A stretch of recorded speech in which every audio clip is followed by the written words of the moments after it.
Hello and welcome to the PINCast, the podcast presented by myself, Richard Bowser, editor and founder of Property Investor News, the monthly magazine which we launched 20 years ago back in 2002.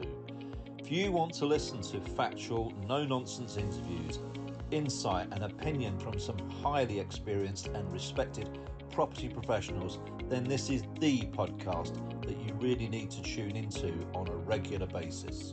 Hello, it's Richard Bowser here from Property Investor News, and today I'm joined by Maxine Fothergill, who has just passed on the baton as the president of ARLA. So good afternoon, Maxine. Good afternoon, Richard, and lovely to see you. Indeed, it certainly is. So this afternoon we're going to discuss the recently announced Fairer Private Rental Sector White Paper, which has been put out by the government, being described by some in the last 5 or 6 days since it came out. There's the biggest change in the private rental sector market since 2004, and an immediate reaction from the Daily Telegraph saying that, quote unquote, this will kill off buy-to-let. So, Maxine, what are your thoughts on the government's announcement? And we can talk through some of the implications, not just the landlords, of course, but for letting agents. Yeah, sure.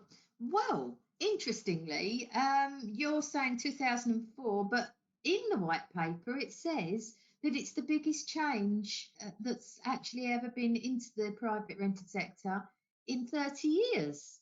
So that's an interesting one. Certainly, yeah, I mean, I think the most important thing that we need to actually get a grip on here, I mean, there's lots of things that's being bandied around all over the place of all these changes and, oh God, landlords are going to run to the hills and blah, blah, blah. It's simply not true. People need to calm down, take it easy, don't panic, Mr. Mannering. This is a white paper. And that's all it is at the moment, Richard. It's just it's a discussion paper. Some things might actually be put into the legislative framework. What can you say? Other things might be taken out, and the whole lot might be put on the bonfire. So, at this stage, it's not a thing that we should be worrying about. What we should be doing is reading it, digesting what the research said, all of the everything that was put into the roundtables from 2019 and onwards. Look at it and comment. And this is where we have got an opportunity through the stakeholder involvement to actually get involved and to actually be able to have our say.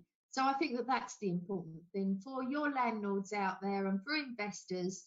Make sure that you keep a close watching brief over what's going on. And I know you're really good at actually getting out and telling your investors. They need to be keeping a real eye on this because their voice will be heard when they get the opportunity. So definitely, watch out and listen to your announcements. Right. So, Maxine, in the upcoming print article, of which we're going to the July edition of Property Investor News, we will link this audio and people will be able to listen to it. But within the print article, there will be a link to the government website where people will be able to link on and take part in that process of giving feedback.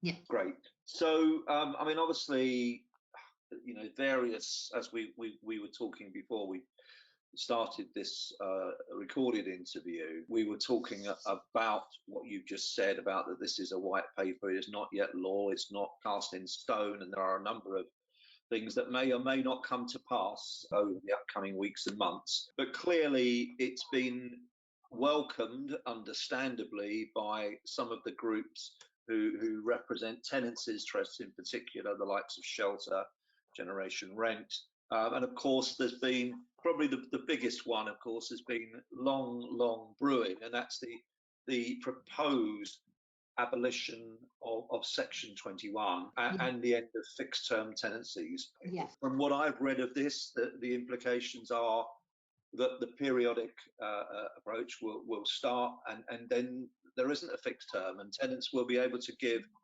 2 months' notice in order to exit that tenancy. So, what are your thoughts on that, and the likelihood of that actually, being set in stone?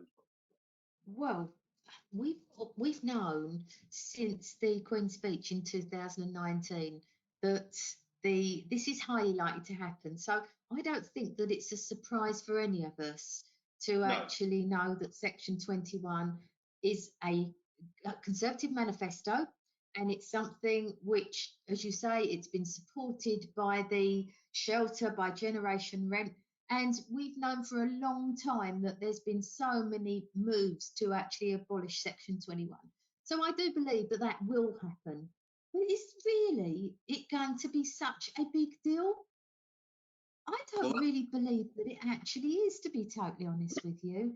I mean, the changes are very different in the fact that there's going to be no fixed term tenancy. Every tenancy from the very start, from the get-go, day one, if this actually gets implemented, will mean that every tenancy will actually start as a periodic tenancy. Now, the difference is where at the moment a tenant would have to give 1 month's notice. Yes. If these proposals are adopted and they go through to royal assent, then it will mean every tenant will need to give 2 months' notice. Now, these are obviously big changes because at the moment we have a default notice. So even if you start, as you and I, as landlords, if we start a tenancy and we want it to be periodic, it would always default to 6 months anyway, as we know.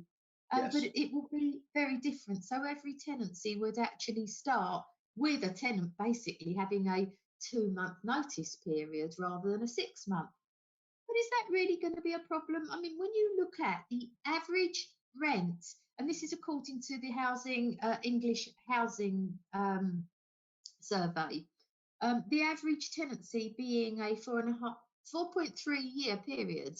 Yeah, and I would pretty much concur with that as a landlord and also as a letting agent myself, that we certainly have probably average tenancies of around 4 years. Is that really? Yeah, and I think it has, because lots of people don't want to move, they're settled, so is that really going to be a problem? I cannot see for 1 minute that you are going to get tenants moving into a property and then wanting to up sticks a day later and move away straight away. Not when they've paid out their money, they've chose the property, they've wanted to have that property for all their own personal reasons. Why would that actually change? Also, in the present climate, as we know, supply is high and demand is, we've got short demands. Short. Oh, I've got the wrong way round. We've got very short supply. So most tenants, they don't even want to move at the moment. We've got a lack of stock here because most tenants just aren't moving anywhere. So I really can't say that the abolishment of Section 21 for a good landlord that would have only ever used Section 21 very sparingly, because I don't ever issue a Section 21 unless there is some fundamental problems. I probably can count on one hand over 24 years of being an investor how many times I've actually issued Section 21. I don't see it as being a big problem. I think, if I'm not mistaken, I think in a given year, something like 92% of tenancies are not ended by the landlord. They are ended. So by the tenant. To some extent, and there may well be perfectly valid reasons for the landlord doing that. The landlord's circumstances have changed. They may well be a 1 or 2 property landlord and they're retiring. They may be doing it for 10, 15, 20, 25 years, and this is their pension pot or whatever, and they want to retire. Yes, I totally agree. And this is what we have had in my own agency over the past, probably since Section 24 has all been fully enacted, all the tax changes. I have had many of my landlords that have gone back with me. I mean, I've run my agency for 20 years. And I've had many that I actually helped to buy the properties in the first place, sort of like, 20, 18, 15 years ago or whatever. They've now cashed in. They've sold their property. They've felt that they've actually had enough. I mean, at the end of the day, we have already 170 parts of legislation, and below that, 400 parts of regulation. And, I think a lot of landlords have actually looked at this and thought, do I really want to continue? They've heard all of this stuff being muted.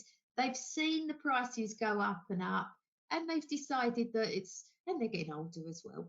And they've decided to cash in and, give probably the kids and the grandkids the money. So, yeah. Absolutely. Yeah, no, I mean, it just to clarify to anyone who's listening to this and has made, we've already referred to Section 21, which refers to a landlord regaining possession of their property, but we've also just mentioned Section 24. And just for listeners who may not be aware, Section 24 does not refer to anything other than taxation, and this was something that was brought in by George Osborne when he was Chancellor. So these are very, very different things, these Section 21 and Section 24.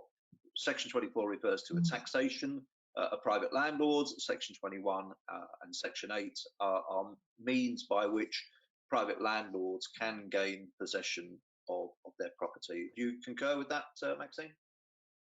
Yes, I do. Yes. And many, as you've just said, they ran to the hills because the all of the tax breaks that used to be in place were kind of stripped away. So, this is why many have actually exited the market. I think what we're left with now, and certainly my own agency, and I've spent the last year, as you know, as ARLA president, been going around all the country and speaking to all of our agents. And it's been the same story, but maybe with a different dialect anywhere I've gone in the country, including the devolved nations, interestingly enough. We've all gone through the same thing. We haven't had enough stock. People don't want to move. And we've had landlords leaving their droves because of the change to the taxation. And that has been literally across the whole of the UK, whether it be, in devolved nations or whatever. It certainly has had an impact, and we're feeling that now. So you're from the coalface of running your own lettings agents, and also as the former president of the Association of Residential Lettings Agents, you know from first hand that your colleagues have been passing on to you over the last year, and possibly longer, probably longer, that private landlords are exiting the sector because of the taxation of property, because of the burden of increased regulation that's been brought in by successive governments in recent years, adding to a whole swathe of regulations anyway that private landlords and agents have to abide by. And that's resulted, as you say, in what you've already mentioned, a shortage of supply. And so, yeah,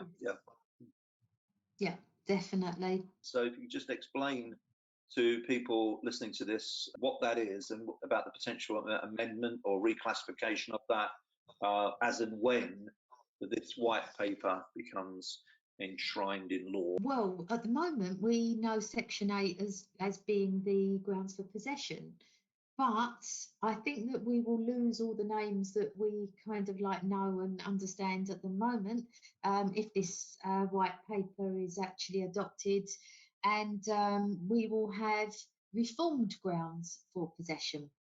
So I'll give you some examples. There are a number of different types, because this isn't just about the private rented sector. This also affects the housing associations and council properties as well.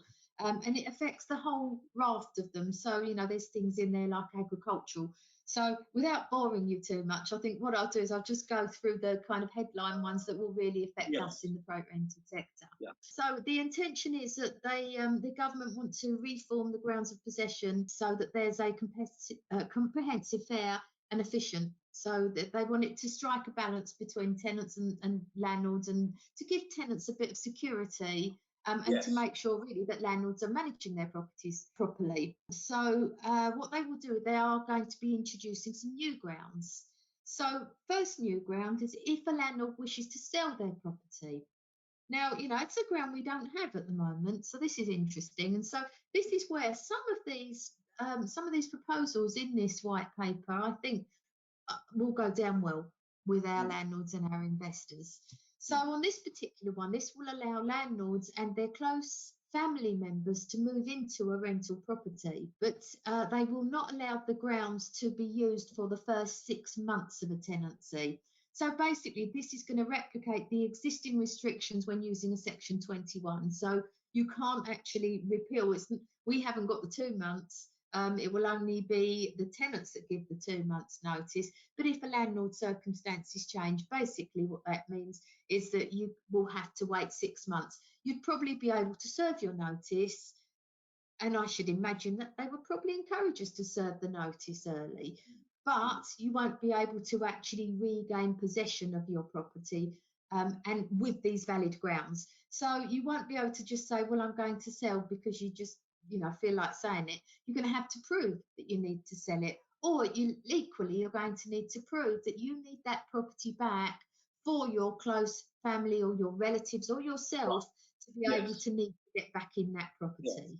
Yes, because a number of people become sort of accidental type landlords, don't they? Because through work or life circumstances, they have to move, or they choose to move, or they move in with somebody, and then they might do what's called a let to buy, whereby they let out their former home for a period of time. But then, as you say, with these potential changes, they will be able to either move back in themselves, or a son or daughter, or whatever. Absolutely. And you never know, circumstances do change. And we are living in, who'd have ever thought that we would have COVID? Everything our world is changing, and nobody knows what's going to happen tomorrow. So I am actually, I feel quite pleased about that one. Next one I feel quite pleased about is that an introductory new ground for repeated serious arrears. Now, this is another new one. I like this one. And this is where eviction will be mandatory, where a tenant has been at least 2 months in arrears 3 times within the previous 3 years, regardless of the arrears balance at hearing. Now, as we know at the moment, you can be standing there on the court steps, and the tenant can literally top up the money so that it's just below the 2 months arrears. And there are many, many cases that have gone to court, and then they failed miserably because the tenant then says, well, I put some money in the account this morning. And of course you look, and lo and behold, they've made it just below the arrears. And so they've got away with it. And then of course it's almost like going and playing a game of Monopoly. You get put back to the start button. Now with this new ground, this is pretty good, because this is actually saying that you're going to go with your rental schedule like you do when you go to court. But if they are persistent offenders, and they have done it more than 3 times in the previous 3 years, you're going to get your property back. And that's going to be a mandatory ground. So that, I think, will be very welcomed by a lot of investors and landlords. Good. Excellent. Good to hear. So that is a good one. Yeah. So we like that one. Don't know if we like the next one. Jury's out on this one. But that is that they will increase the notice period for the existing rent arrears eviction grounds to 4 weeks, and will retain the mandatory threshold of 2 months arrears at the time of serving the notice. Well, of course, at the moment when you go to court, it's normally, it's a 2 week, but they're saying it's going to be 4 weeks. But what they're saying on this particular ground is that this will give a tenant more time to actually be able to help them to pay off any arrears without losing their home. So I guess that does make sense. And let's be honest, the court might give 2 weeks notice, but the tenant normally doesn't move out, and then the bailiff has to come anyway. So, when you've got to that stage, an extra 2 weeks and a tenant being given more time to find money, maybe that's actually not so bad thinking about that. No. Another one is in the cases of criminal behaviour or serious antisocial behaviour. They'll lower the notice period for the existing mandatory eviction grounds, and they will explore whether further guidance should be available to help landlords and tenants to resolve issues at an early stage. Now, what is proposed within the new legislation is that every single landlord will need to join a single ombudsman scheme. I think that there will be a lot more negotiating, where there will be, the ombudsman will be there to try and actually make sure that they can help to resolve issues. in a kind of like helpful way between landlords and tenants. And of course, ombudsmen are very good at actually being able to resolve issues. So, that also might not be such a bad thing. And So especially, I mean, if there's serious criminal behaviour and serious antisocial, then they've already stated it's kind of like in two places at the moment. What it's saying is that if it's serious, as in like serious criminal, then they could actually go for mandatory. But if it's actually like not so serious as it's kind of like sitting on the cusp, then it could well be a discretionary ground. So I think that we've got to wait for a little bit more detail on that one, and see what actually comes out of that. That's good. And then there's another one of introducing new specialist grounds for possession to make sure that those providing support and temporary accommodation can continue to deliver the vital services. So, some of your landlords, I'm sure some of your investors probably actually do, are in the market where they provide temporary accommodation. And, this is recognised that it's important that they will be able to continue to still deliver that. So I don't think that there's going to be any changes, because at the end of the day, it's not a fixed term per se. It's more, they need to be able to turn things around quickly when they're providing temporary accommodation. Absolutely. So I don't think that that's too bad neither. But I think the good thing, and the thing I probably got quite excited about, and I was very pleased to see, is those mandatory grounds. That what it does say at the on the white paper is that it means that judges must grant possession if the landlord can provide and can prove that the grounds have been met. And it clearly says must. Yeah, there's not a grey area there. It's clear. If it can be evidence, then the judge. I mean, all of this is all about finding a more level playing field between landlords and their tenants, and obviously agents if agents are involved. And so, some of these reforms, I think that our industry will actually welcome. So they're not all bad. No. Well, I mean, that's certainly referred at the beginning of the conversation to media headlines of doom and gloom, and I've seen some stuff on social media myself in the same vein, but also people actually saying, portfolio landlords saying, well, actually, some of this stuff is very welcome.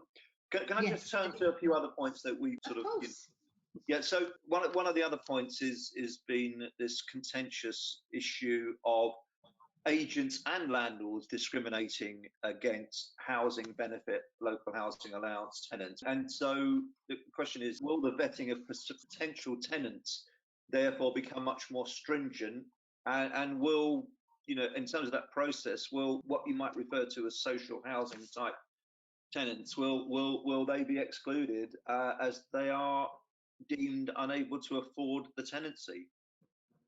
Well, that's exactly what it is. I mean, this has, as well as I do, this has actually been in place for a long time. We can't discriminate. Certainly as an agent, if I put on my door no DSS, or we actually said to anybody on the phone, oh, no DSS, Christ, we would actually be up in the courts. It's been around for a long, long time. And I just think that this has highlighted something that's actually already in legislation. It's in place. We cannot discriminate. We cannot discriminate on age, sex, religion, and we can't discriminate because somebody is actually on benefits. And to be totally honest with you, there's some big figures in here on this white paper, and I'm not going to refer to the figures. But what I will say is there are many people that are on top up, and there are many people, they don't even need to tell you nowadays if they're actually claiming benefit. It's not a legal requirement. So I can't see that being a problem. The only thing that I can actually say about this is it all comes down to affordability. So if a tenant comes to a landlord and they know how much they're allowed to actually bid for or go for when they're actually going into the private sector, because they know how much that they're likely to get from the universal credit and from the figures that's given from the local housing allowance, then of course that caps affordability anyway. So it's not going to change. This is actually going to be no different to what we already see now. tenants will be capped on their affordability range. So it's, once again, it's nothing to get het up about, because it's really no changes there at all. Right. Okay, Maxine, that's really helpful to understand that. One of the other probably more media headline grabbing items is this thing about landlords allowing pet in property. So, Yeah. That's another. It's almost like I would call it blue sky and misdemeanors when you look at all of these things. Yes, The proposal, and actually, this is really an interesting one, because this proposal was to make sure that landlords don't unreasonably hold consent if a tenant requests to have a pet in their home. Now, as I say, it's really interesting, because when we had the Tenant Fee Ban Act, which came in 2019, we campaigned like mad to actually make sure that there was a provision in place so that when a tenant came to us, they would still be able to keep their cat, their dog, or whatever pet that they wanted to actually bring in.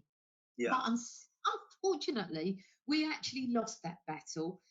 The government said no, maximum 5 weeks that you can take on a deposit. And so what this meant is that many landlords across the country said, well, if I haven't got money to be able to get cleaning done because of, fleas, carpet cleaning, or, to be able to recuperate something, then I'm not going to be able to take pets anymore. So it wasn't that the landlords was being mean at all. It was actually they were being quite realistic, because there was no money in place to be able to cover pets. So what the government seems to have done with this is done a massive big U-turn on the previously passed legislation.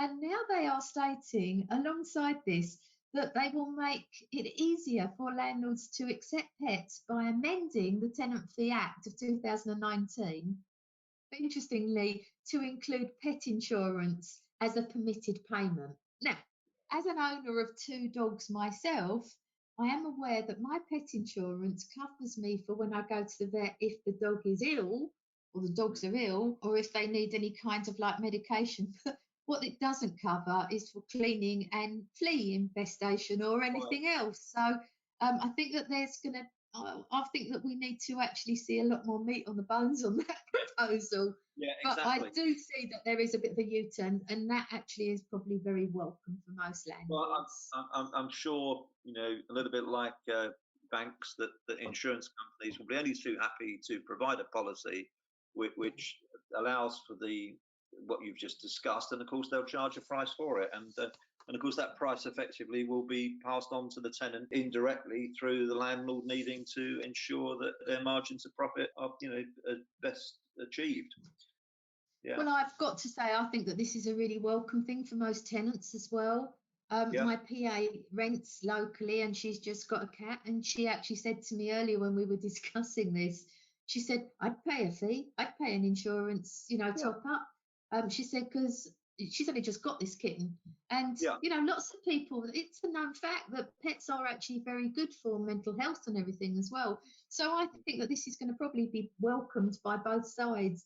Landlords, because they didn't really have a problem with it until they were capped at the 5 weeks, and tenants, because it does mean that they can now bring their pet with them. So I think that might be a win-win on that side. Now, there will obviously be circumstances when a landlord will have to refuse pets, and that will be where, for instance, in a leasehold property, and if the lease does not permit animals to be actually included.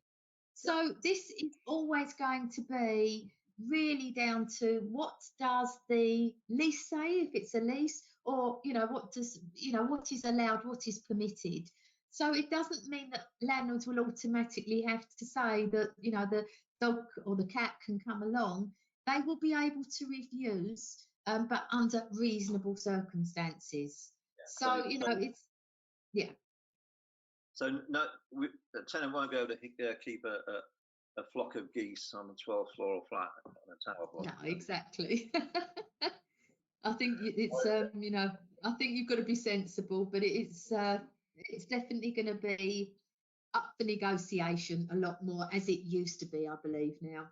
Right. If this gets passed. couple of things just to touch on before we close. So we've mentioned about the ombudsman. Decent home standard was one of those that was brought up in the white paper. Thoughts on that in terms of? Yeah, decent home standards. I mean, this. Yeah. Yeah, I mean, this was a regulation, and I remember it well because I think I was doing the circuit with you at that time. It was brought in for the social housing sector. It was brought in exactly the same time as HHSRS under the 2004 Housing Act. Was it 2004, Maxine? Was it? Yeah, it was the 2004 Housing Act, and then it was updated in 2006. But it actually came within the 2004 Act. And this was where government had introduced it for the social sector.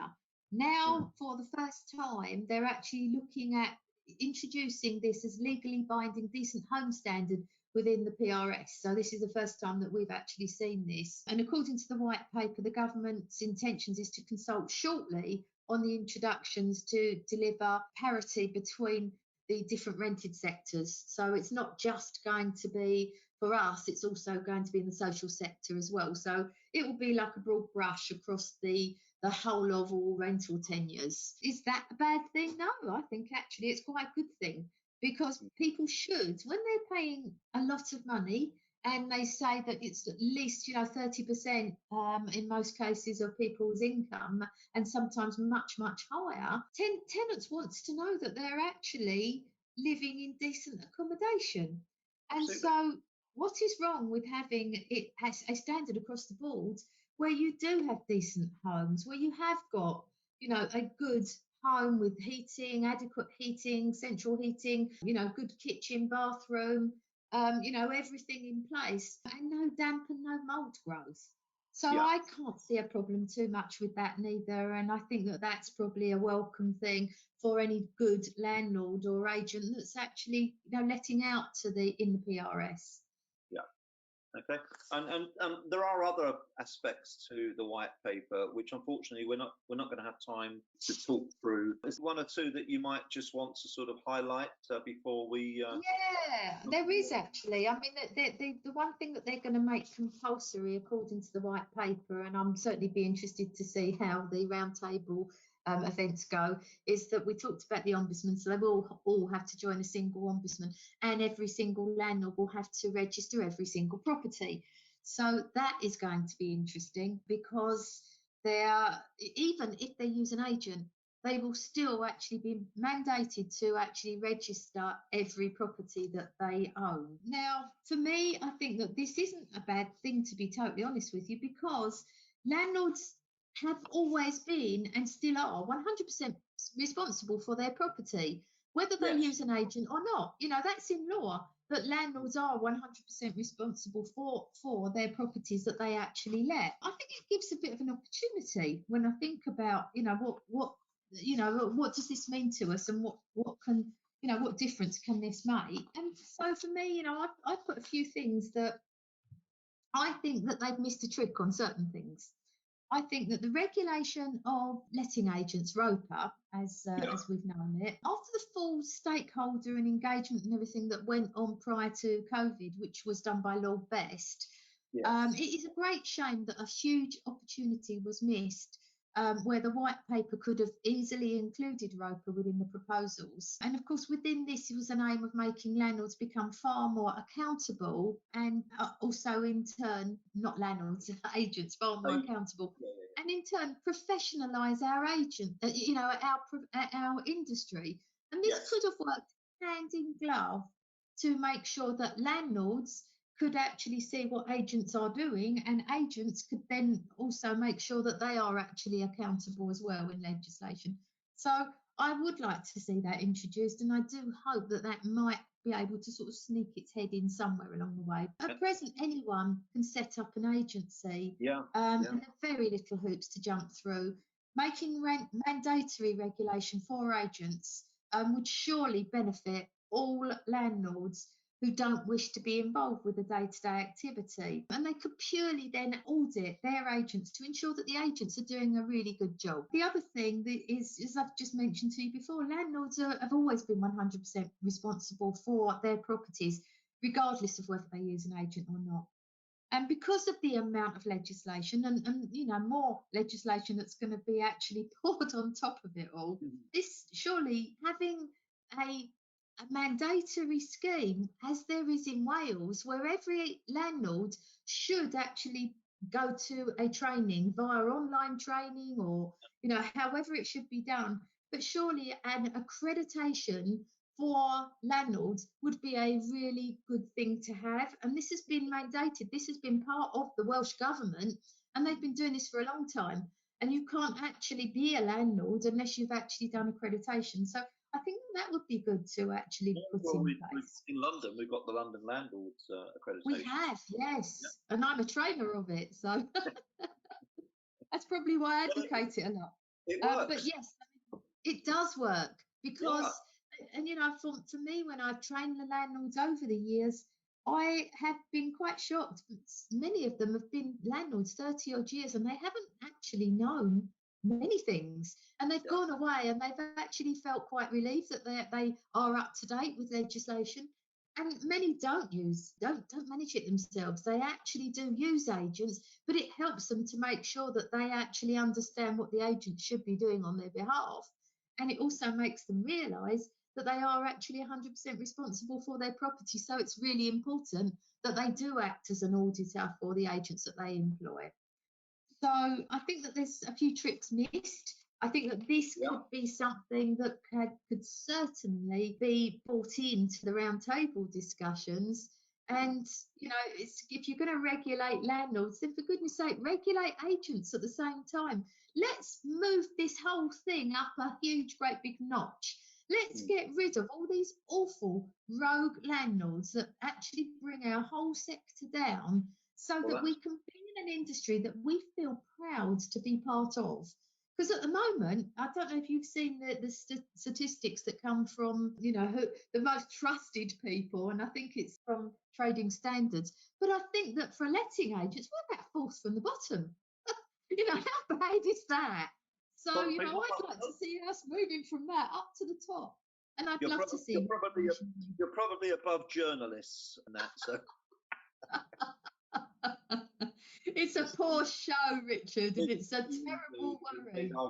Because I know my agents, as a qualified agent from Property Mark, I pride myself on being able to offer a good service. We are qualified, we have our off-file qualifications, and I would like to see the whole thing ramped up. There's a lot to know, there's a lot to learn, and it's not something that you can just take on lightly. And it's probably the most expensive thing that you ever buy. Why do people actually take so many chances when they're spending on average around £250,000 plus on buying a property? It's beyond me. It's beyond me. In London, $500,000 or whatever now. Sadly, and unfortunately, as you said, the reason why the private rented sector do get stones thrown at them and brickbats, etc., is unfortunately because of some of the activities of a pretty small minority of, I wouldn't even, they're borderline criminal, if not criminal, because it's done intentionally, isn't it? So, and that's what's brought about, some of the reasons behind this white paper, which, just to reinforce to anyone listening to this, it's not yet cast in stone. There are going to be opportunities through these roundtables that Maxine has said, through this sort of consultation process, whilst it's fine-tuned and before it's enshrined in law, for changes and tweaks to be made. Certainly is. Okay, Maxine, I think I've taken up enough of your time this afternoon. So that's a big thank you from me, Richard Bowser, editor of Property Investor News, and Maxine Fothergill from AMAX Lettings, and down in North Kent, Maxine, aren't you? I am. I'm in Gravesend. If anyone ever is in Gravesend and they want to pop in and say hello, they are welcome. We always greet everybody with a big smile and a cup of tea. Thank you. So, Maxine Fothergill, thank you very much for your time this afternoon. Thank you. It's been a pleasure. Thank you for listening to this latest PINCast from Property Investor News. Make sure you've subscribed to be notified when the next episode is released. Register for the PIN e-news service at www.property-investor.co.uk. www.investor-news.com, where you can also sign up as a magazine subscriber and get the monthly print magazine. By subscribing to the magazine, you can get access to 17,000 articles which we've published in the last 20 years, alongside some 300 webinars and video interviews.